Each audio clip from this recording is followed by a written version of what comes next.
Well, good morning, everybody. Everybody here in the back? Excellent. My name is John Benson, and today I'm going to be talking about the gap between technology and the law. And we're going to talk a little bit about whether it's getting bigger or getting smaller.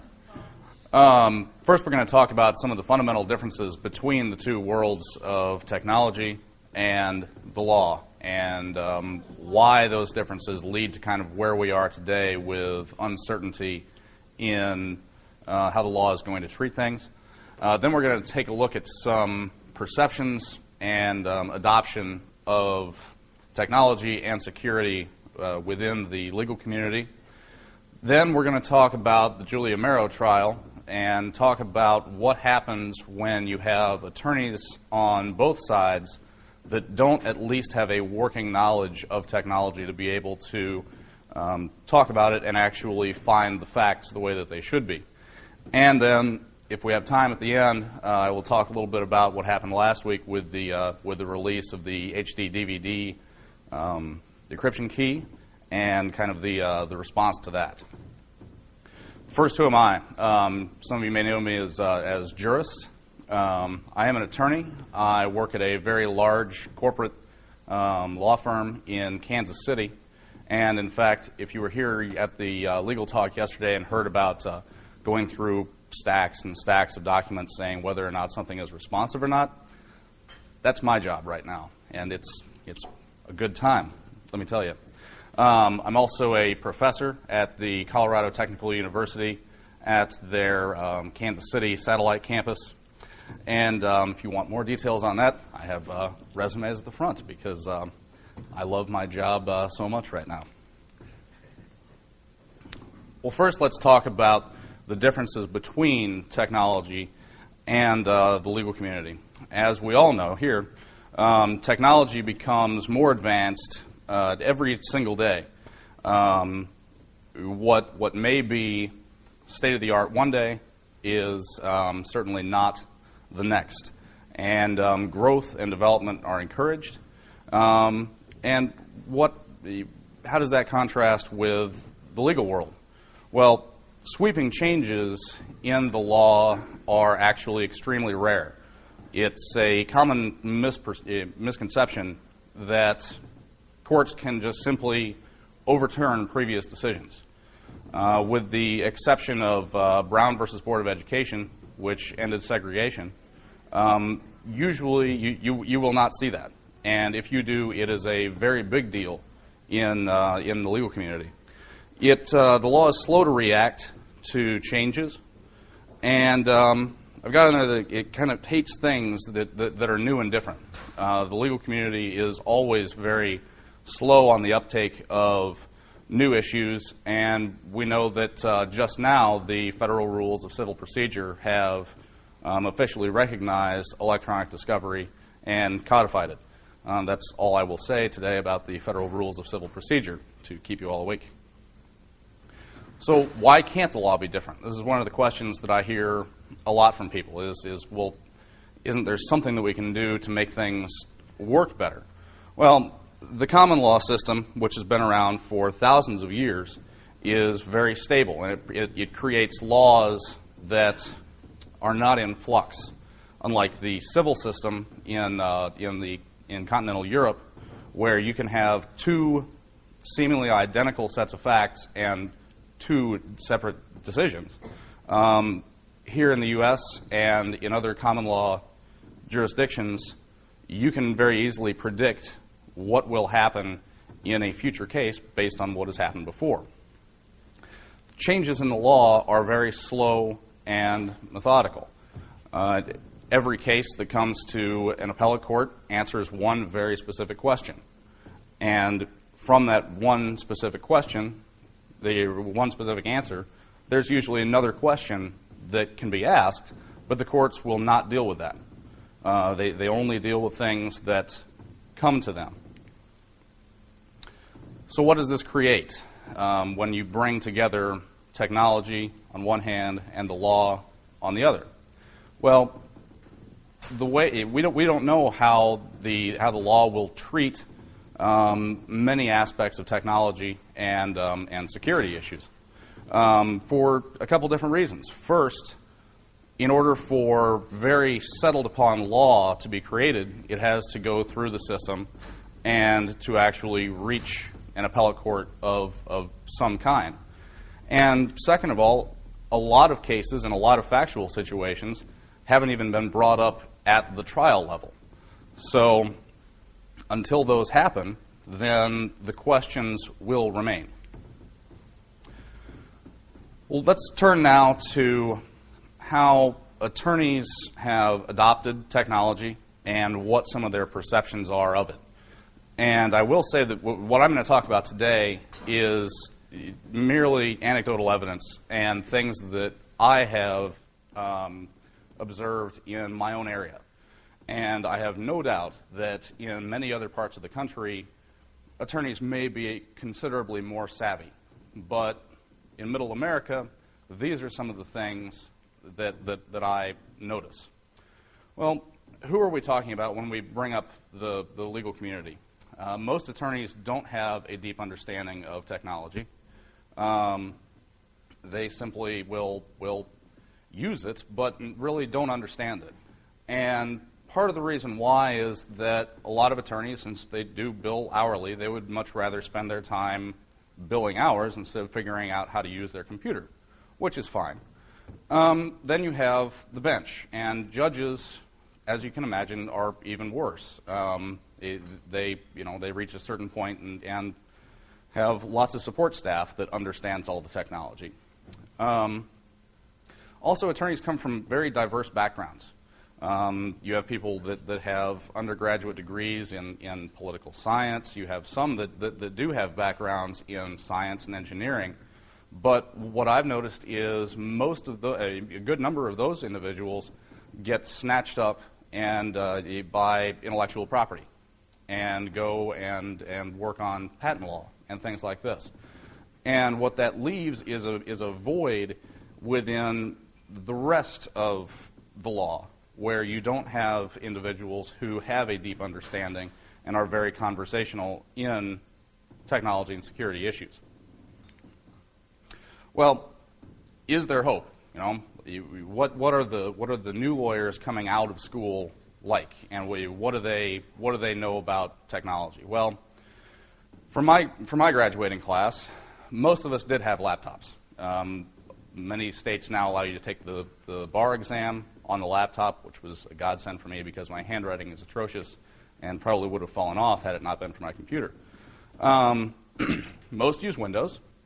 Most use Internet Explorer very happily, and as I would sit in lectures, you could see Windows kind of popping up here and there, and I also noticed at least at my law school that most students don't really pay attention to what they're sending over wireless connections, and many of them don't have a problem sending all their passwords out in the clear, and a lot of them are very obviously their one password that they use for everything.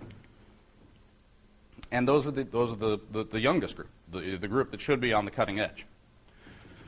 Well, attorneys like to adopt technology. They like to use it because it makes their lives easier. They love using email, and they love using BlackBerries. Whenever the BlackBerry outage happened a couple weeks ago, around my firm, people were just frantic. I can't get my email when I'm standing in the elevator. Oh my God! The federal courts have adopted the electronic filing system, which is good. It's very secure, but those are mostly the support staff. It's the clerks that are driving that, and not the judges. Now, we also have to realize that attorneys have a very, very strong affirmative obligation in the rules of professional conduct to keep all communications with their clients secret for privilege issues, work product issues, and it just doesn't seem to work very well together whenever you are using this technology so much. You have an obligation to keep things secret, but you aren't careful and you don't take security issues into account very much at all. In fact, it is attorneys, of course, that brought us this message that you see at the bottom of many emails now. And, of course, my favorite part is the bottom, which is in bold, saying, destroy all copies of this original message. Well, yeah, I'll get right on that and start scrubbing off my hard drive. That doesn't work very well. So what's the obvious answer for this? Well, encryption is out there. At this point, it's easy to use, it's easy to implement, especially for small practices. And it's the small practices that really are at a greater risk for breaking the rules of professional conduct, because they're smaller and they don't have the large in-house IT staff to help them make sure that everything is secure. They also have the most to lose because instead of being a large corporate firm, it's one individual. And most of the attorneys and law practices in the country are firms of 5 people or less. Well, how do attorneys view encryption? After joining the Missouri Bar, I joined a mailing list for solo and small firm attorneys, just to see if I could contribute and help with technology issues where I could. And I always, from my personal email and my official email, I always sign my messages with a PGP signature. And it appears at the bottom of the email, as we all know. And upon making a couple postings on the listserv, I got a message back from one of the individuals who likes to talk about and thinks that the listserv is his own kind of platform to spew all kinds of nonsense constantly. This is the private message that I got from him, saying that thinking that I had encrypted my message that I had sent to his family, being the listserv itself, and clearly thought that because I had encrypted my message, that then the Department of Homeland Security and NSA would be then paying attention to what all is going on. And while that may be somewhat of an extreme example of somebody's misconceptions about security issues, I think it's probably pretty common, at least in my area. Now, when we talk about the smaller firms and the guys that are out on their own practicing, these are also the ones that are going to be doing a lot of trial work. Not necessarily the big, large-scale litigation involving truckloads and truckloads of discovery, but dealing with criminal law, for example. Obviously, they need excellent advocacy skills, and they need a working understanding of the facts. Attorneys deal with issues, factual issues, of a very broad range, and usually they can find a working knowledge, at least to be able to explain to the jury kind of what's happening. But when it comes to computers, it seems like there's this knee-jerk reaction to kind of waller in your misunderstanding, which we'll see from the Amero case. And these are the exact people that need to be conversational in technology to make sure that when we are creating this new body of law, that we're creating good law and law that is logical to the rest of the security and technology communities. Well, let's talk about the Amero trial. I'm sure that you've all seen a good deal of coverage about this. It was a substitute teacher who came in to a school in Connecticut, and during the day that she was there, she started getting pop-ups on her computer, and those pop-ups had pornography on them. And throughout the course of the day, some of the students in the class came up towards the computer and saw some of the pornography on there. And oddly enough, these were not 6, 7, 8-year-olds. These were 11, 12-year-olds. the local prosecutor decided that a good use of resources would be to prosecute this lady. And let's first take a look at the statute that she was charged under, because there's been a lot of willful blindness, it seems to me, on the part of the security community who came to her defense so vocally as to, what was she actually charged with? Because we have to take a look at that before we go making judgments on what the jury itself found. The statute said that you could be punished if you willfully or unlawfully caused a child under the age of 16 years old to be placed in a situation where the morals of that child are likely to be impaired. That's what we like to call a vague statute. And willful means intentionally or deliberately. It's not a negligent statute. Some of the coverage in the local paper made it seem that she should have been punished because she didn't act reasonably in protecting the children. She didn't turn off the monitor. She didn't jerk the plug out on the computer. And while we all understand that, we have to realize that there are people out there who have seen the warning from Windows all the time that it is now safe to turn off your computer, and that a lot of people assume that if you don't see that little message, then you can't turn off the computer. So while yes, it does seem very logical to us and certainly to parts of the media to just shut off the monitor, it's largely irrelevant under the statute that she was charged under. So let's take a look at some of the highlights from the trial transcript. The local newspaper was good enough to release the trial transcript for everyone to take a look at. Here's some of the quotes on here, taken directly from the trial transcript from the prosecutor. Were there any other images that had been placed on your hard drive on that day before you at least saw it, at least in the file format? What is that? Seriously. Then, did she log onto any programs?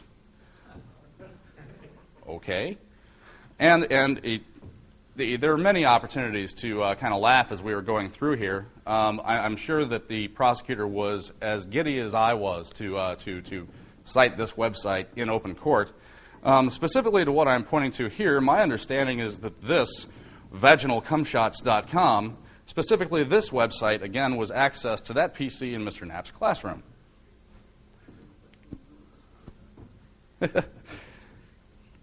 Now, we also have the defense attorney. And the defense attorney, in this case, certainly needed to do as much as he possibly could to help Ms. Amaro out and keep her out of jail. And it's as far as trial advocacy goes, and the techniques that we all are trained to use in school, I didn't see very many of them in this case at all. But that's beside the point. That's for a different talk. These are some of the questions. Were any of the adware, spyware, parasite, and viruses updated on or before October 19th, which is when this happened? Once again, what? And that was actually a question to the school's head of IT. Yeah, I think it was no. So, and then finally, in the closing argument, as if we couldn't figure this out before after reading 340 pages of the trial transcript, he comes out to the jury and says, "I'm completely computer illiterate." And while that may kind of bring the attorney down to the level of the jury and make them sympathetic to him and his client, that's not creating good law. That's not good advocacy to say that you are completely illiterate in the subject that you are litigating. Well, let's take a look at some of the pitfalls in the handling of the evidence. First of all, when the reports came to the principal and the superintendent of the school, they sent the head of IT to check out and see what happened. Did he first go to the server and check the logs? No, he went right to the computer and opened up the temporary internet files and saw what happened the day before. On top of that, the computer stayed in the classroom and continued to be used for more than a week before it was seized by the police. And all that evidence was still allowed to come into the trial. The police investigator was asked this question: did you examine the hard drive for spyware, viruses, or parasites? Whatever parasites are. And the answer was no. It wasn't. All he did was take a look and see what images and what websites had been stored in the temporary internet files and in the history. That was all. No kind of virus scan, no kind of scanning on the computer whatsoever. And in considering that the statute says that she had to willfully and intentionally access these websites, he completely ignored the possibility that that this could have happened unintentionally. Was that his job? Yeah, I believe so. I mean, if you're going to be doing forensics on a hard drive, you need to collect all the information. The prosecutors are required to give over any exculpatory evidence to a defendant, and they certainly didn't do so in this case. I don't know, but it's certainly underhanded. And say what you will about attorneys, about underhanded acts of attorneys. I think it was just pure ignorance on their part.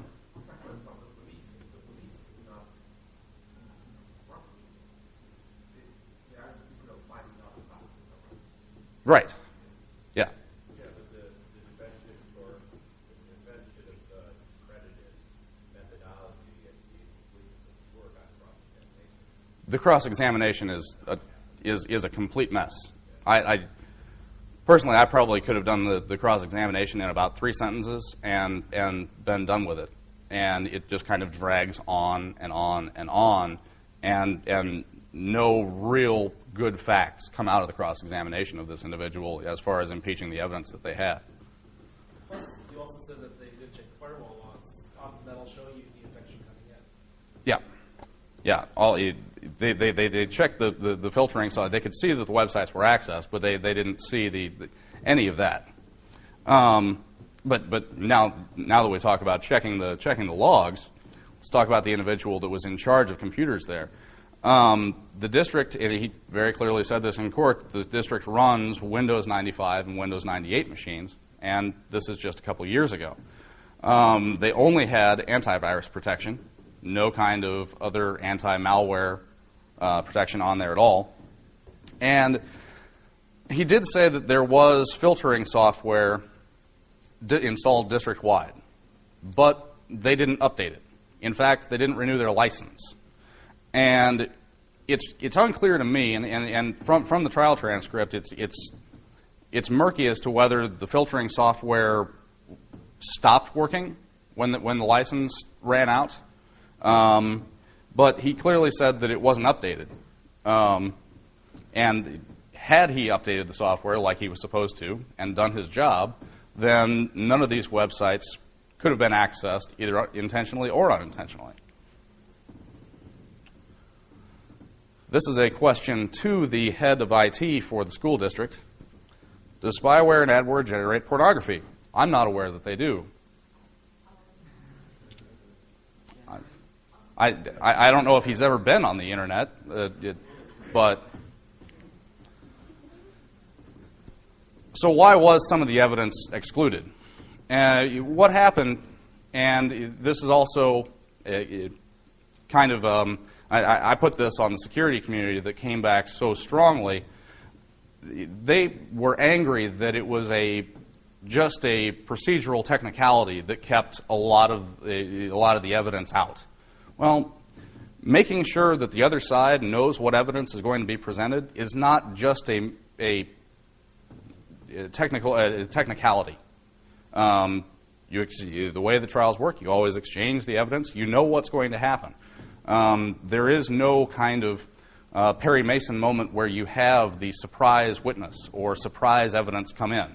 There are no surprises in trial unless they come out of the witnesses' mouths. Everybody should be on the same page, and I believe that the prosecutor was absolutely right in objecting to the evidence because he didn't have a chance to see what was going to be said.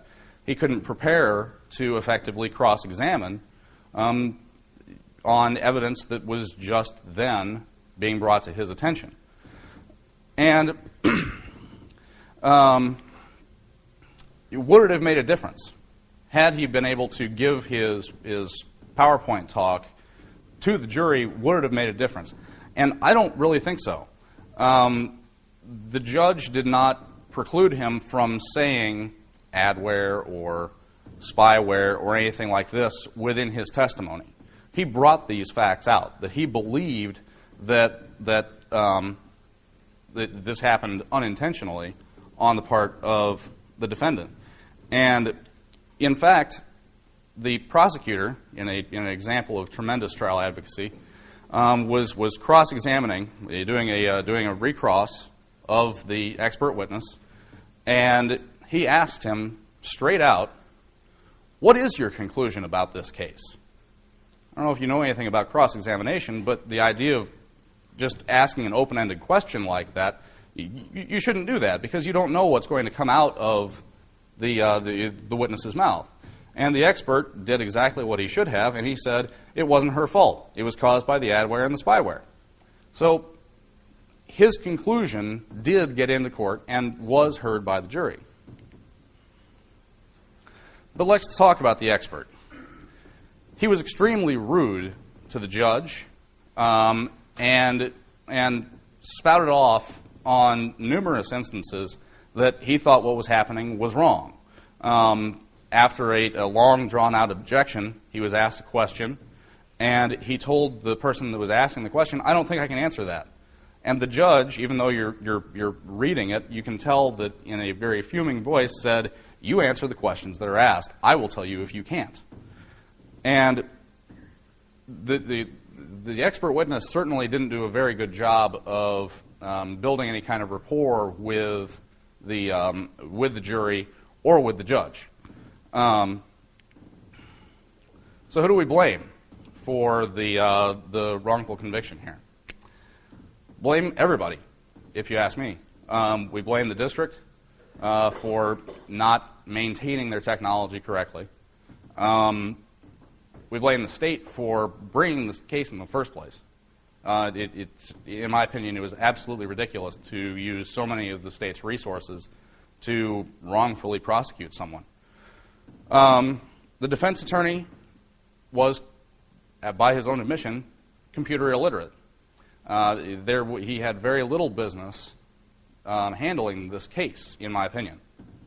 And the expert as well, because the expert did not make his materials available to the defense attorneys to then give to the prosecutor.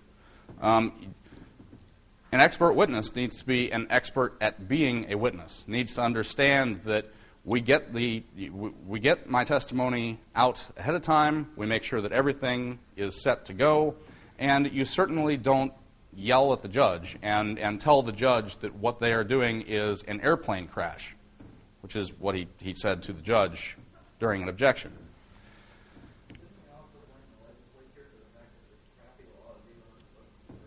That didn't happen in the trial. It may have happened afterwards, but no, I didn't see that in the transcript.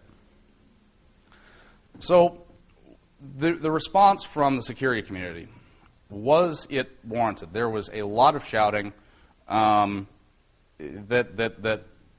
this was a failure of the jury system and just going on and on and on. But you need to take a look at the statutes and the procedure and have a respect for the system.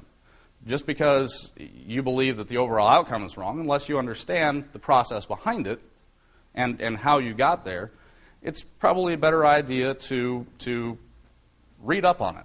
Find out exactly what happened before you go making a big deal out of things like this. The two communities, the legal community on one side and the security community on the other, need to come together and really need to work to make sure that we have laws emerging that do make sense. And blind rage against attorneys and the courts isn't going to do any good at all. Well, now let's talk about what was the verdict? She was convicted of 4 counts of under the statute. I don't remember. I believe the sentence was pending, but she faced up to 40 years in prison. I believe there will be appeals forthcoming. I don't know on what basis, though. Ineffective assistance of counsel is it's harder to bring than you would think. And him saying that he is computer illiterate on its own, I don't believe would be enough to qualify as ineffective assistance of counsel. Certainly in this room, we all believe that it would be. But I don't know if the courts would.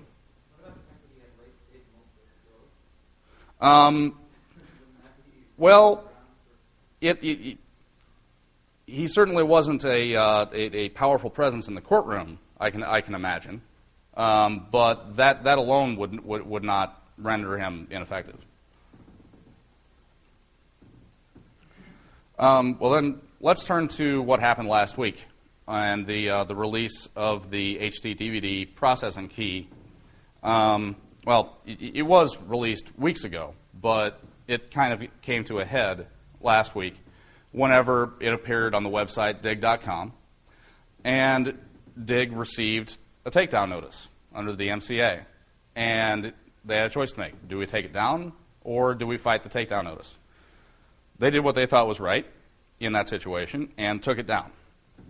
They did not, however, explain to their user base the reasons that they were taking it down, and they did not try and justify their actions saying we are legally obligated to do this, and that's what we're going to do.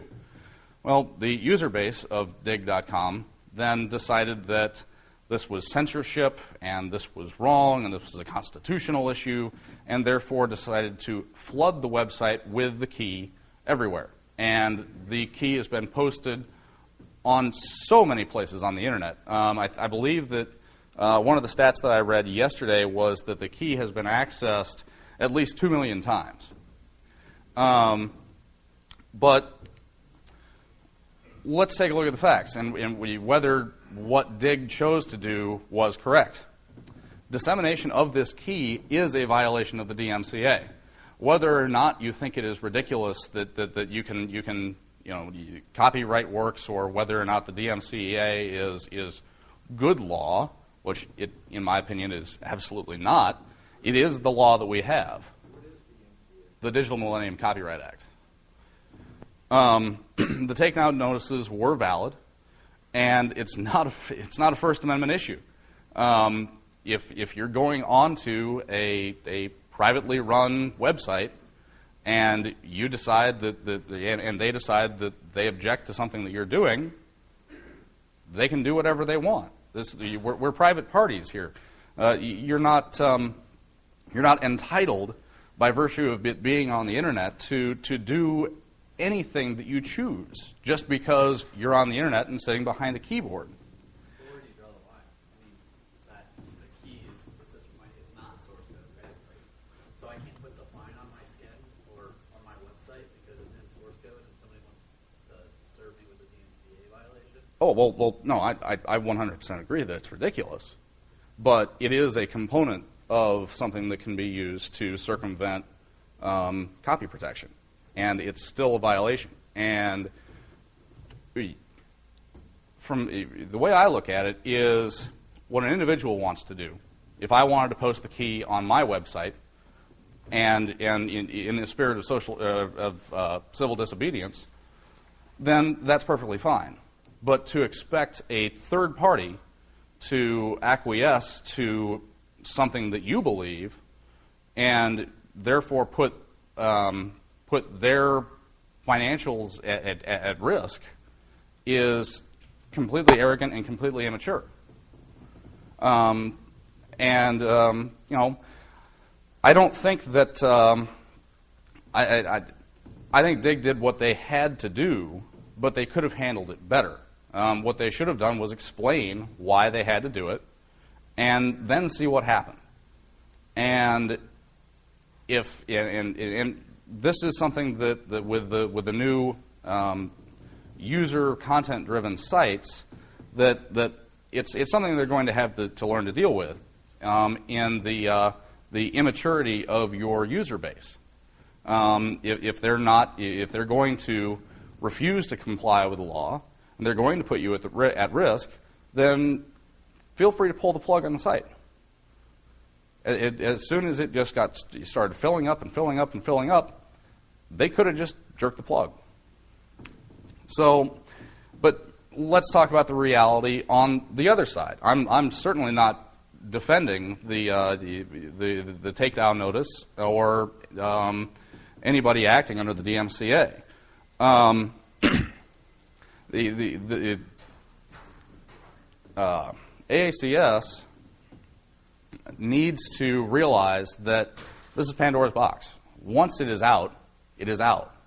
And there's a lot of talk of them tracking down all the individuals that posted the key and taking action against them, whether it's a stern letter or whether it's a DMCA takedown notice or filing suit. That's not going to help the situation, and it's not going to make users worldwide feel any better about the technology being in existence, and it will just kind of rile up the crowd even more. But user-driven sites need to realize that if they are served with something like this and they do plan on complying, they need to have some sort of plan in place to deal with that and to deal with a user base that is going to have a good amount of backlash against that action in the first place. Well, the fundamental issues separating law and technology that we talked about at the beginning, the fact that the common law system is very incremental and very slow to respond versus technology that changes day to day, it's not going to go away. And we certainly don't need more laws. We don't need legislators writing any more laws like the DMCA or laws that are incredibly vague. We need to start building the body of law. And the attorneys who are going to be there on the front lines need to have a better relationship with technology. They need to educate themselves on how to use it properly. They need to educate themselves on how it works before you go into court and admit in front of everyone that you are completely computer illiterate. And we really need stronger advocates in the courts that have technical backgrounds going into trial work. There's a lot of money in intellectual property. I'm not going to lie about that. But the real need at this point is in building the law from the ground up. So, are there any questions? You said what students of law do with computers. You didn't mention that they downloaded illegal MP3s. I've heard rumors of that. Is that eventually going to start changing the law or making it useful? I don't know if it will or not. I mean, it's the fact that young attorneys are doing it probably won't make much of a difference. I think that certainly there will be more and more people viewing lawsuits by the recording industry against individuals as being completely ridiculous and completely ineffective. But at the same time, when an attorney goes to work for a firm that represents the recording industry, you've got to do your job. Otherwise, you're going to lose it. And in the rules of professional conduct, there is a rule that says attorneys, by representing a client, do not necessarily agree with what they're advocating.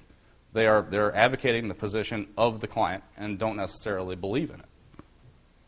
Is Dig going to be on the hook for all those copies of the key on that site? And if so, do they have any defense against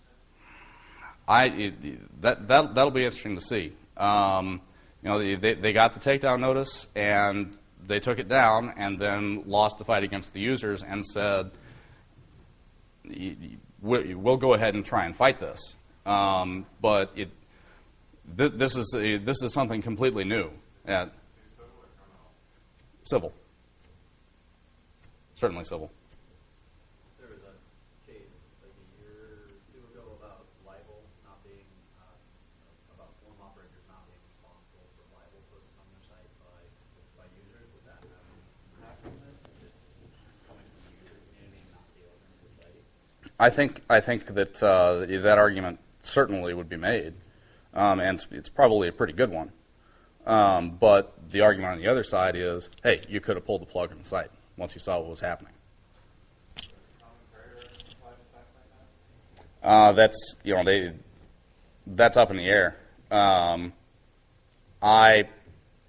don't know. I haven't put a lot of thought into that. What do you think? It certainly would. All right. Oh. How about companies that cache, websites and archive up? Now some of that's going to store on there as archives. Like Dan here. Yeah, those things were. 2 million plus hits on Google last time I checked. Yeah, so I mean, their responsibility, to take initiative on their own or just wait for, I don't know. It would be up to the operator whether they're willing to bear that risk or not. They know that the takedown notices are coming, and clearly the organization has made it clear that they're going to keep them coming.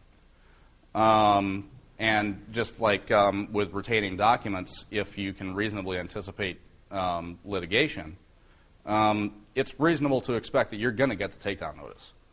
So if you want to fight it, go right ahead. But at the same time, you've got to be realistic. And you've got to realize that eventually, over a number of years, the law will fit with reality. I think we're seeing the reality kind of catch up with the idea that leaving your access point unencrypted and open to the world as a defense probably isn't going to be that effective. Trying to get cute with the law doesn't work out well for anybody. But isn't it going to require somebody to fight it to make that catch-up actually happen? Yes. Yes. So somebody's going to have to bear the expense. Well, all right. Well, I thank you all for coming out early in the morning. And I'll let Major get up here and get his talk started.